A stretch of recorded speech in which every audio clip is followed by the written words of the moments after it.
मान्सूनच्या पुढील प्रगतीसाठी 23 जून दरम्यान पोषक स्थिती निर्माण होण्याची शक्यता आहे। त्यामुळे मान्सून महाराष्ट्राच्या आणखी काही भागांमध्ये तसंच तेलंगणा, ओडिशा, झारखंड आणि बिहारच्या उर्वरित भागांमध्ये तसंच छत्तीसगडच्या काही भागांमध्ये पुढे सरकू शकतो, असा अंदाज हवामानशास्त्र विभागाने वर्तवलाय।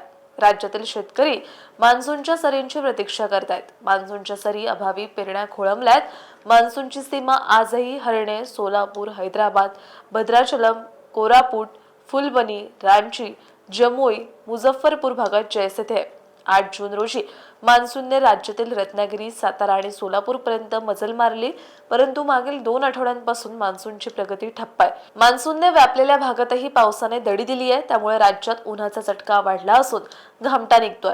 आज कोकणातील पालघर, ठाणे, मुंबई, रायगड आणि रत्नागिरी जिल्ह्यात उष्ण व दमट हवामानासह तुरळक ठिकाणी हलक्या पावसाची शक्यता आहे, तर मध्य महाराष्ट्रातील धुळे जिल्ह्यात तुरळक ठिकाणी पावसाची शक्यता असून जळगाव, नाशिक, अहिल्यानगर आणि सोलापूर जिल्ह्यात उष्णतेच्या चटक्यासह तुरळक ठिकाणी विजांसह हलक्या ते मध्यम पावसाची शक्यता आहे, तर नंदुरबार, पुणे, कोल्हापूर, सातारा जिल्ह्यात तुरळक ठिकाणी हलक्या सरी हजेरी लावण्याचा अंदाज हवामान विभागाने वर्तवलाय। तर मराठवाड्यातील छत्रपती संभाजीनगर, जालना, बीड आणि नांदेड जिल्ह्यात काही ठिकाणी उष्णतेच्या लाटेसह संध्याकाळी पावसाच्या सरी हजेरी लावतील असा अंदाज असून लातूर, धाराशिव आणि परभणी जिल्ह्यात हलक्या सरी हजेरी लावतील अशी शक्यता हवामानशास्त्र विभागाने वर्तवली आहे। तर उर्वरित भागात उन्हाचा चटका कायम राहील। विदर्भातील अकोला जिल्ह्यात तुरळक ठिकाणी उष्णतेच्या लाटेचा सतर्कतेचा इशारा देण्यात आलाय, तर अमरावती, भंडारा, चंद्रपूर, गडचिरोली, गोंदिया, नागपूर आणि यवतमाळ जिल्ह्यात तुरळक ठिकाणी विजांचा कडकडाट, वादळी वाऱ्यासह पावसाची शक्यता असून